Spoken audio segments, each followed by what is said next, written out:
모세는 이스라엘 자손의 지도자에 대한 규례를 증거하고 있습니다.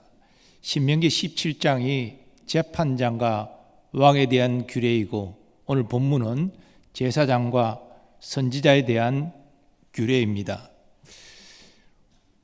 재판장과 왕처럼 제사장과 선지자도 하나님의 뜻을 따라 이스라엘 자손을 섬기는 지도자이기 때문에 그들의 행동은 매우 중요합니다. 그래서 하나님은 모세를 통하여 저들의 규례를 정하여 주신 것입니다. 본문 1절부터 제사장에 대한 규례가 증거되는데, 이 제사장에 대한 규례는 레위인에 대한 규례와 같이 증거됩니다.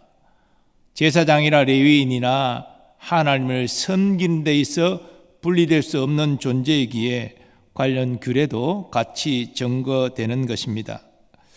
먼저 모세는 제사장과 레위인이 다른 지파 사람들과 달리 가나안 땅에서 땅을 기업으로 분배받지 못함을 분명히 합니다. 그들의 일은 농사 짓고 목축하여 사는 것이 아니라 여호와를 섬기며 사는 것이기 때문입니다. 그러므로 저들의 기업은 여호와 하나님이십니다.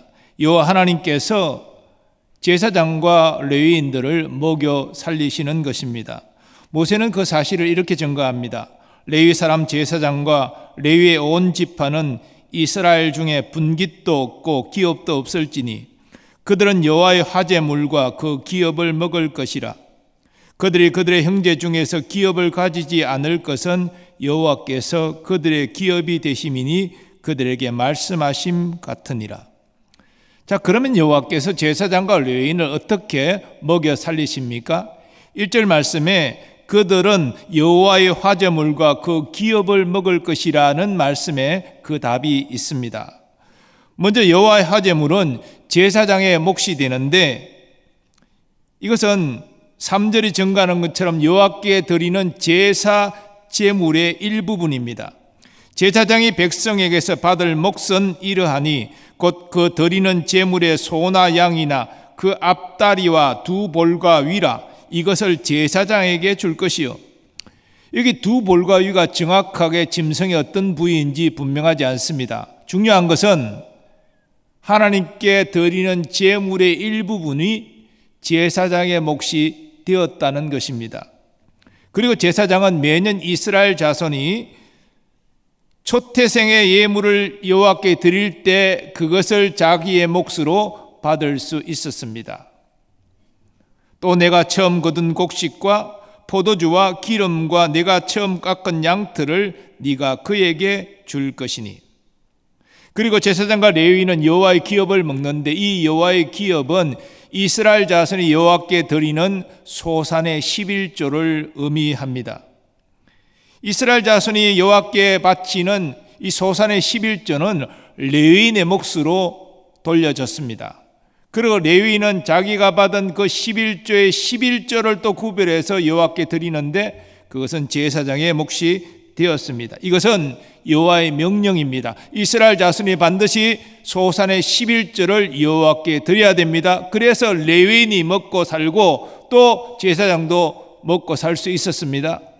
그런데 이스라엘 역사를 보면 이 소산의 11조를 이스라엘 자손이 제대로 지키지 않았습니다. 그래서 많은 레위인이 먹고 살기 위해서 거하던 것을 벗어나 유리방황하는 일들이 일어났습니다. 이스라엘 자손이 가나안 땅에 정착한 후에 레위인들은 한 곳에 모여 있지 않고 이스라엘 지파들이 거주하는 곳에 흩어져 살았습니다. 그런데 지방에 거주하던 레위인 가운데 중앙 성소에서 제사장을 도와 여호와를 섬길 마음이 간절할 때에 여호와께서 이를 허락하여 주셨습니다.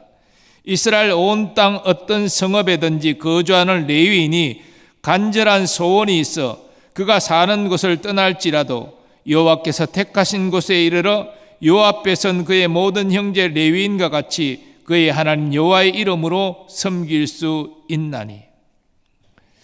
다윗 시대에 이르러서는 제사장도 반차를 따라 순환하여 여호와를 섬겼고, 레위인도 마찬가지로 이 반차를 정해서 그 순서대로 체계적으로 하나님을 섬길 수 있었지만 지금 이 당시는 그런 체계가 존재하지 않았습니다.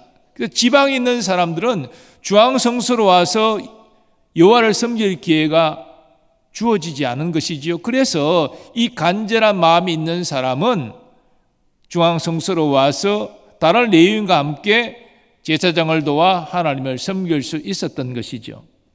하나님은 그 레위인이 자기 욕심으로 중앙성소로 와서 여호와를 섬기는지 아니면 순수한 마음으로 섬기는 것인지 정확하게 아십니다. 만일 레위인이 지방에서 벗어나 중앙으로 와서 자신의 어떤 이득을 위해서 이런 일을 하려고 한다면 하나님께서 이를 허락하지 않으실 것입니다. 그리고 그렇게 해서 사람을 속이고 와서 중앙성소에서 섬긴다 할지라도 그가 잘 될 수가 없겠지요. 하지만 순수한 마음으로 중앙성소로 와서 여호와를 섬길 때 하나님은 이를 허락해 주시고 그가 받을 몫을 다른 레위인과 똑같이 받게 하십니다. 즉 이스라엘 자손이 바친 소산의 11조를 균등하게 나누게 하시는 것이죠. 그러나 상속받은 가옥과 짐승을 판 돈은 공동재산이 아닌 개인 소유가 될 수 있었습니다. 레위인들은 가나안에서 기업으로 받은 땅은 없었지만 부모로부터 가옥이나 짐승을 물려받을 수 있었는데 그건 사적 재산이기 때문에 그것을 지방에서 팔고 중앙성소로 와서 여호와를 섬길 때 자기 재산으로 그대로 유지할 수 있었습니다. 그리고 이어서 모세는 출애굽 2세대에게 가나안의 이방 풍습을 본받지 말 것을 강력하게 명합니다. 이것은 모세가 계속해서 반복하여 강조하고 있는 것인데요. 내 하나님 여호와께서 내게 주시는 땅에 들어가거든 너는 그 민족들의 가정한 행위를 본받지 말 것이니. 그 구체적인 내용은 이렇습니다. 그의 아들이나 딸을 불 가운데로 지나게 하는 자나 점쟁이나 길흉을 말하는 자나 요술하는 자나 무당이나 지는 자나 신접자나 박수나 초혼자를 너희 가운데 용납하지 말라. 아들과 딸을 불 가운데로 지나게 하는 것은 바로 몰렉신에게 인신제사를 하는 가정한 행위를 말하는 것입니다. 신접자는 귀신을 불러 물어보는 자이고 초혼자는 죽은 자의 영혼을 불러서 물어보는 것입니다. 실제 죽은 자의 영혼이 나타나서 그 질문에 대답하는 것이 아니라 타락한 천사인 귀신이 죽은 자의 흉내를 내서 사람들을 미혹하는 것이지요. 모세는 하나님께서 이러한 모든 행위들을 가정히 여기신다 그렇게 말합니다. 이런 일을 행하는 모든 자를 여호와께서 가정히 여기시나니 이런 가정한 일로 말미암아 내 하나님 여호와께서 그들을 내 앞에서 쫓아내시느니라. 가나안 족속이 이런 가정한 행위를 했기 때문에 하나님이 진노하시고 그들을 심판하사 가나안 땅에서 진멸시키고 내어 쫓으시는데 너희가 가나안 땅에 들어가서 그런 가정 행위를 본받는다면 하나님이 너희도 내쫓으실 것이다. 이것을 모세가 경고하고 있는 것입니다. 왜냐하면 이러한 가정한 행위는 저들을 출애굽시키시고 자기 백성 삼으신 여호와 하나님을 무시하는 행위이기 때문입니다. 그러므로 이스라엘 자손은 가나안 땅에 들어가 그러한 가정한 행위를 결코 본받지 말아야 됩니다. 이스라엘 자손이 행할 것은 오직 하나님이 주신 율법을 지키는 것입니다. 그것이 이스라엘 자손이 여호와 하나님을 바르게 섬기는 것입니다. 오늘날도 세상과 어둠의 영들은 현대판 형태로 우리를 유혹하고 있습니다. 그러나 성도가 다급하다고 무당을 찾고 그리고 점을 보고 미래를 알려 한다면 이는 하나님께 죄를 짓는 것이 됩니다. 요즘 젊은이들이 재미삼아 본다는 이 타로점도 결코 하나님이 기뻐하시지 않는 그런 일입니다. 우리는 모양이라도 악을 버려야 합니다. 하나님이 싫어하시는 가정한 행위를 하는 것은 우리의 영혼을 사탄에게 내어주는 것과 같습니다. 그러므로 말씀과 기도로 끼어 있어서 미혹당하지 않는 우리가 되기를 원합니다. 하나님은 우리가 하나님 말씀에 순종하여 거룩하게 행하기를 원하십니다.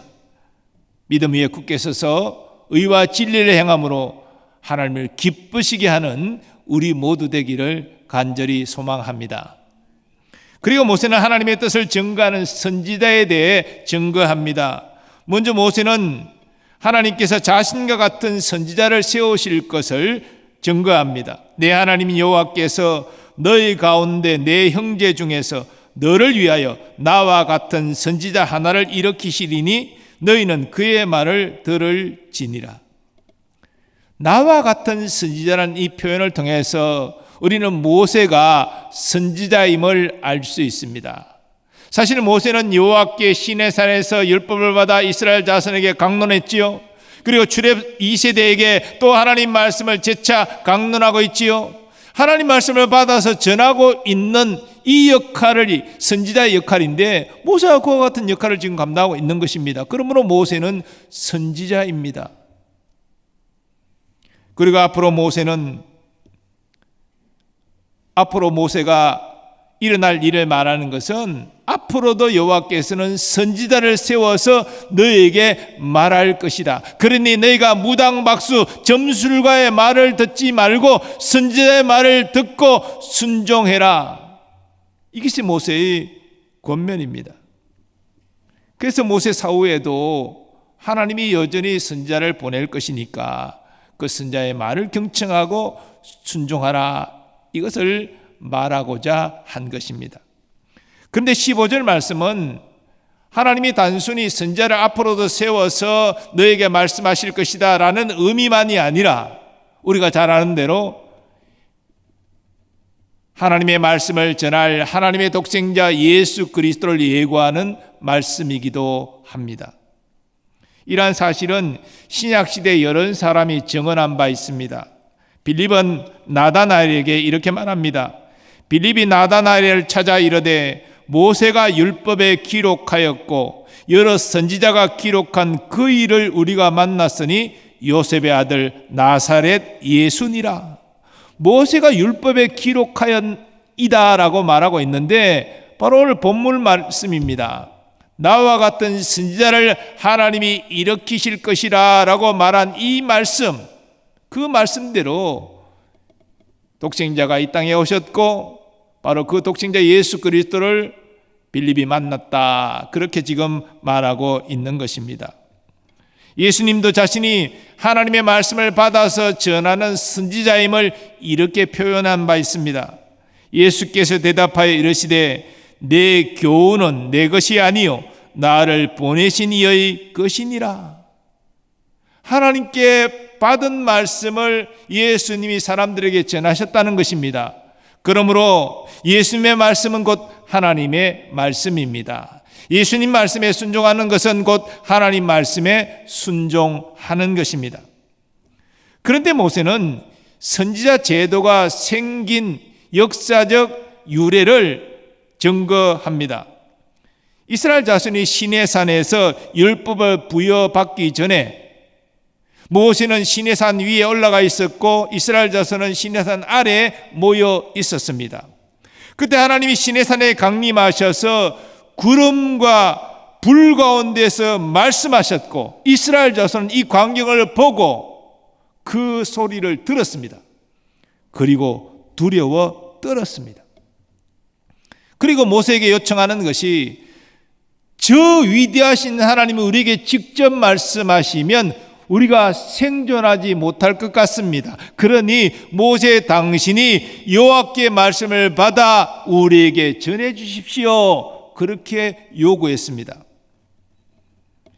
이 하나님께서 이스라엘 자손이 말한 것이 옳다 하시며 모세를 통해서 이스라엘 자손에게 말씀하셨고 이후에 선지자를 세워서 말씀하실 것을 이렇게 18절에서 예고하셨습니다. 내가 그들의 형제 중에서 너와 같은 선지자 하나를 그들을 위하여 일으키고 내 말을 그 입에 두리니 내가 그에게 명령하는 것을 그가 무리에게 다 말하리라. 그래서 선지자 제도가 생긴 것입니다. 이스라엘 자손이 여호와의 음성을 직접 들으면 그 위대하신 영광스러운 하나님으로 인하여 우리가 살지 못할 것 같으니 사람을 세워서 모세 당신이 하나님께 말씀을 받아서 우리에게 전해 주십시오. 그것을 하나님이 받아들이셔서 선지자를 세워서 자기 백성에게 말씀하신 것입니다. 그런데 이 선지자 제도가 생긴 이유로 하나님의 말씀이 아닌 자기 말을 전하는 거짓 선지자가 생겨났습니다. 이들이 거짓말을 하는 이유가 무엇입니까? 자기 이익을 이루기 위함이죠.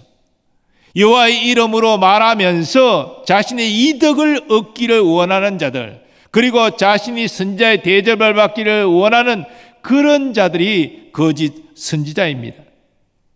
그러므로 하나님께서 거짓 선지자를 미워하시지요? 엄히 심판하실 것을 경고하십니다.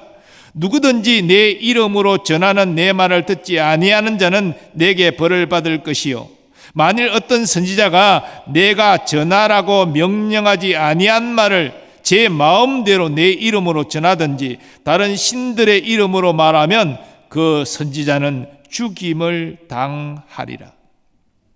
물론 다른 신의 이름으로 말하는 자도 죽임을 당하지만 하나님이 말씀하지도 않았는데 하나님이 말씀하셨느니라 라고 거짓말 전하는 이 거짓 선지자 죽임을 당할 것이다. 그렇게 분명히 경고하셨습니다. 성경이 증거하는 선지자는 자기 생각을 전하는 자가 아닙니다. 하나님께 말씀을 받아서 그 말씀을 그대로 전하는 자입니다. 그 말씀을 전함으로 자기에게 불이익이 어려움이 온다 할지라도 하나님 말씀을 그대로 전하는 자가 선지자입니다. 그렇다면 참 선지자와 거짓 선지자는 어떻게 구분할 수 있습니까? 우리가 선지자가 하나님께 말씀을 받는 때에 옆에서 지켜보고 이 말씀을 받았구나 알 수가 없는데 어떻게 선지자가 하는 말이 하나님의 말씀이고 이것은 하나님 말씀이 아니라 구분할 수 있겠습니까? 참 어려운 문제지요. 이와 관련해 모세는 증거합니다. 네가 마음속으로 이르기를 이 말이 여호와께서 이르신 말씀인지 우리가 어떻게 알리요 하리라. 만일 선지자가 있어 여호와의 이름으로 말한 일에 정엄도 없고 성취함도 없으면 이는 여호와께서 말씀한 것이 아니요 그 선지자가 제 마음대로 한 말이니 너는 그를 두려워하지 말지니라. 모세는 참 선지자의 말은 성취됨이 있다라고 증거합니다.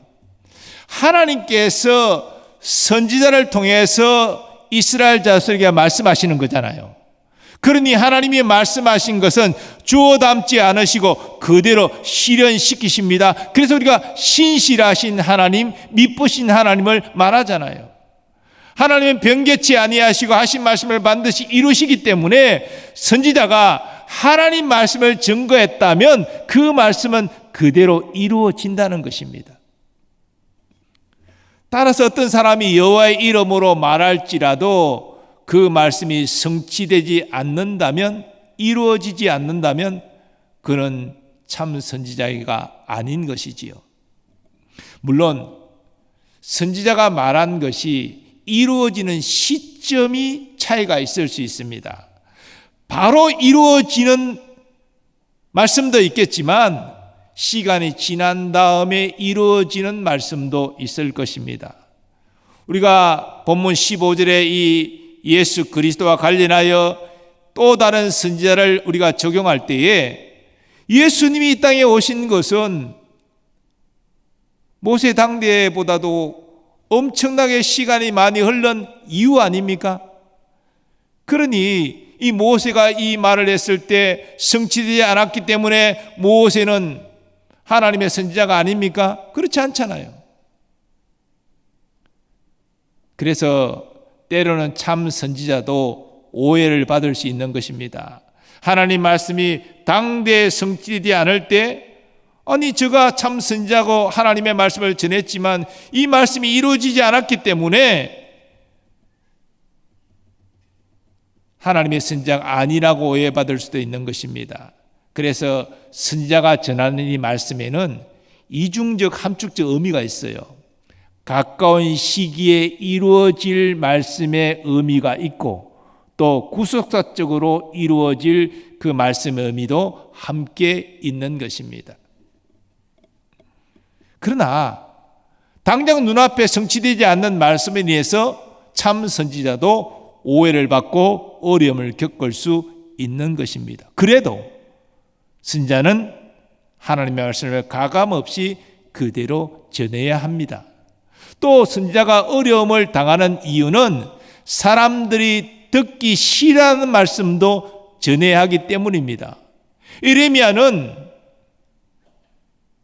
남유다의 멸망을 예고했습니다. 바벨론에게 항복해야 살 수 있다라고, 이것이 하나님의 뜻이라고 말했습니다. 아니, 왕과 백성이, 신하들이 이 말씀을 그대로 받아들일 수 있겠습니까? 나라가 망하는 것이 하나님의 뜻이다, 적군에게 항복하는 것이 살 길이고 하나님의 뜻이다, 이렇게 예레미야 선지자가 말할 때 그 말씀을 그대로 수용하기 쉽겠습니까? 그래서 예레미야가 엄청난 고난을 받은 거예요.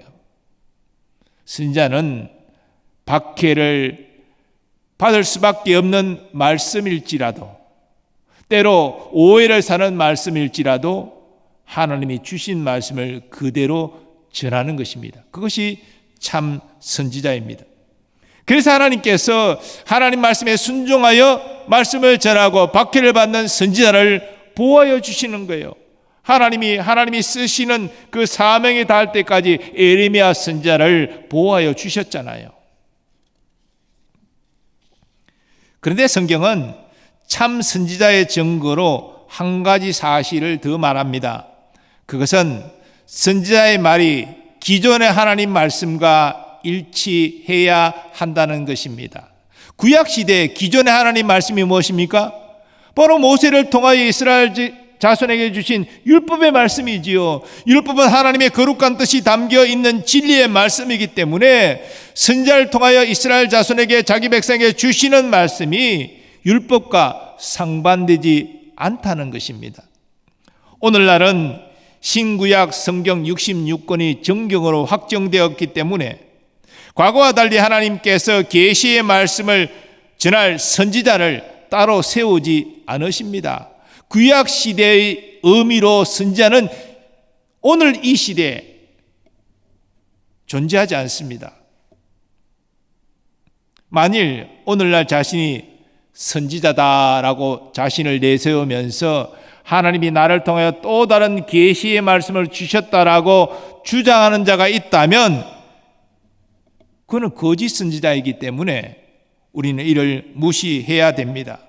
왜냐하면 66권 성경이 우리의 신앙의 행에 정확무한 기준과 법칙이 되기 때문입니다. 하나님이 우리가 신앙생활을 함에 있어서 66권 성경으로 부족하다, 그렇게 생각하셨다면 66권 정경이 성경으로 확정되기 전에 추가적으로 계시의 말씀을 더해 주셨을 것입니다. 그러나 66권 성경으로 우리의 신앙생활에 충분하기 때문에 그것으로 종결하신 거예요. 그러니 오늘날 하나님이 자신을 통하여서 또 다른 계시의 말씀을 주셨다, 이 계시의 말씀을 듣고 순종하여 구원받는다, 이렇게 주장하는 자가 있다면 그는 이단입니다. 그가 하는 말은 하나님의 말씀이 아니라 사탄의 말입니다. 그러므로 그가 어떤 놀라운 이적을 나타낸다 할지라도 우리는 그를 외면해야 됩니다. 그런 자의 말을 따르는 자들은 진리 안에 서지 못하고 마침내 멸망하고 말 것입니다. 오늘 본문의 제사장과 선지자에 대한 규례는 오늘날 목회자에게 적용할 수 있는 말씀으로 이해됩니다. 구약시대 제사는 신약시대의 예배로 대체되었기 때문에 제사장에 대한 규례는 오늘날 예배를 주관하는 목회자에 대한 규례로 적용할 수 있습니다. 먼저 목회자는 제사장처럼 오직 여호와 하나님을 기업으로 삼아야 합니다. 즉 자신을 먹이고 입히시고 자신을 인도할 자는 여호와 하나님이심을 신뢰하고 의지해야 한다는 것입니다. 그래서 목회자는 목회를 함에 있어서 사람을 의식하고 의지하면 안 됩니다. 여호와 하나님을 의식하고 의지해야 합니다. 사실 목회 가운데 어떤 어려운 일이 생길 때에 교회 안에 유력한 사람, 영향력 있는 사람 만나서 대화하고 논의하고 사태를 수습하고 도움을 얻고 그러고 싶은 유혹이 목회자에게 일어납니다. 그 길이 쉽거든요. 그러나 그것은 하나님의 뜻이 아닙니다. 어려울 때 사람을 찾아가 의논하고 도움을 구하는 것이 아니라 하나님 앞에 나아가 금식하며 기도하고 하나님의 뜻을 구해야 됩니다. 거기에 교회의 어려운 문제가 해결되는 길이 나타납니다. 사람을 의지하지 않고 하나님을 신뢰하고 의지하는 목회자에게 하나님이 피할 길을 내시고 도우셔서 그 어려운 문제를 풀어가게 하시는 것입니다. 그리고 목회자는 자기 생각이 아니라 하나님의 말씀을 대언하는 자입니다. 그래서 성은 운반자, 거룩한 말씀을 운반하는 그런 역할을 감당하는 사람이라 이렇게 부르는 것입니다. 그러므로 설교자는 하나님의 말씀을 확신하고 설교해야 됩니다. 오늘날 신학교에서 신학을 하면서 66권 성경 말씀을 하나님 말씀으로 확신하지 못하고 졸업하는 신학생들이 있습니다. 벌써 25, 6년 전에 제가 신대원 때도 그런 이들을 만나서 고민하는 것을 들어봤거든요. 하나님 말씀을 확신하지 못하는 사람. 그런 사람이 목사가 되어서 어떻게 설교를 할 수 있을까요? 66권 성경에 하나님 말씀을 확신하지 못한다. 더 구체적으로 말씀드리면 예수님의 부활을 확신하지 못하면서 부활 설교를 한다. 이게 가능할까요? 이게 하나님의 역사가 나타날까요? 예수님의 부활을 확신하지 못하면서 그거를 자신의 양심을 속이고 성도들에게 부활을 설교한다는 것이죠. 여기 어떤 하나님의 역사가 나타나지 못합니다. 그것은 선포된 하나님의 말씀인 설교라고 할 수 없는 것이죠. 우리는 성경 말씀을 통해서 하나님이 주시는 진리를 확신하고 나아가야 됩니다. 특별히 설교자는 그와 같은 확신을 가지고 설교해야 됩니다. 그래서 설교자는 구원의 확신이 있어야 돼요. 사죄의 확신이 있어야 됩니다. 기도하면 응답받는다는 기도 응답의 확신도 있어야 되고 하나님의 선한 인도하심에 대한 확신과 최후 승리에 대한 확신 있어야 됩니다. 그런 확신을 가지고 설교해야 돼요. 그리고 설교는 반드시 성경 말씀을 근거로 설교해야 됩니다. 가끔 보면 어떤 신학자의 사상을 가지고 설교하는 목회자가 있어요. 또 유력한 설교자의 그 설교를 답습해서 전하는 사람이 있어요. 그것은 선포되는 하나님 말씀이라고 할 수 없습니다. 하나님이 자기에게 주신 확신, 그것을 성경 말씀을 가지고 전하는 자가 하나님이 씌우신 설교자죠. 그리고 우리는 설교할 때 교리도 점검할 필요가 있습니다. 교리는 성경에서 나온 성경의 어떤 구조물이라고 할 수 있어요. 우리 장로교 목사의 설교는 장로 교리를 근간으로 해야 됩니다. 장로교 목사가 오순절 교리를 가지고 설교한다 그러면 그건 적절한 설교가 될 수가 없죠. 성경을 근거로 확신을 가지고 설교하되 장로교 교리로 점검하여 설교하는 것이 지론 설교고 성령의 영감이 나타나는 설교라고 말할 수 있습니다. 적어도 장로교 목사라면 장로교회에서는 그렇게 해야 된다는 것이죠.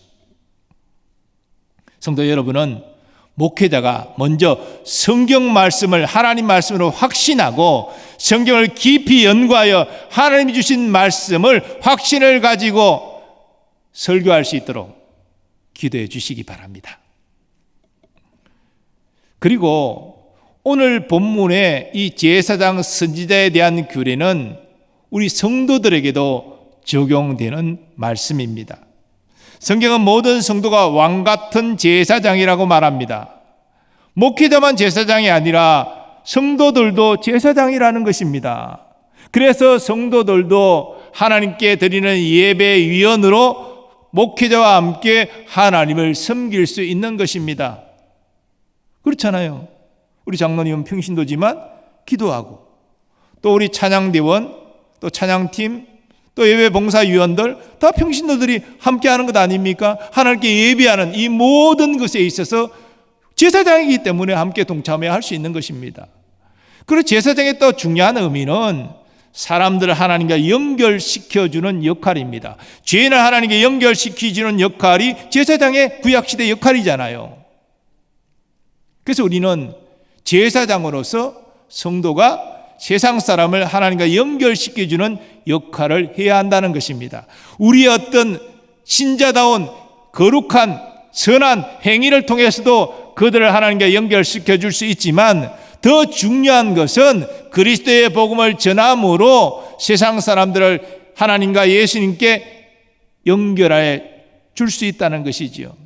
그래서 성도들은 제사장인 동시에 선지자인 것이죠. 하나님의 말씀, 특별히 그리스도의 복음을 전하는 자이기 때문에 성도들은 선지자의 역할을 또한 감당하고 있다는 것입니다. 모든 성도가 하나님께 예배하는 그 일에 기쁨으로 동참함으로 제사장의 역할을 감당하고, 더 나아가 믿지 않는 세상 사람들, 믿지 않는 가족들을 하나님께 연결시키기 위해서 그리스도의 복음을, 우리의 삶의 복음을 증거함으로 선지자의 역할을 또한 함께 감당할 수 있기를 바랍니다. 그래서 우리 하나님께서 착하고 충성된 종이라 칭찬하시고 상가 멸류관에 귀한 복을 내려주시는 그런 은혜를 우리 모든 성도들도 목회자와 더불어 함께 누릴 수 있기를 예수님의 이름으로 축원합니다. 거룩하신 하나님, 오늘 제사장과 선지자에 대한 규례, 먼저 목회자에게 적용될 수 있지만 또한 모든 평신도들에게도 적용되는 말씀입니다. 하나님께 예배하는 일에 기쁨으로 참여하게 하시고, 그리고 세상 사람들을 하나님께 인도하기 위하여 하나님의 말씀, 그리스도의 복음을 증거함으로 이 귀한 역할을 잘 감당하는 우리 모두 되게 하여 주옵소서. 예수님의 이름으로 기원하옵나이다. 아멘.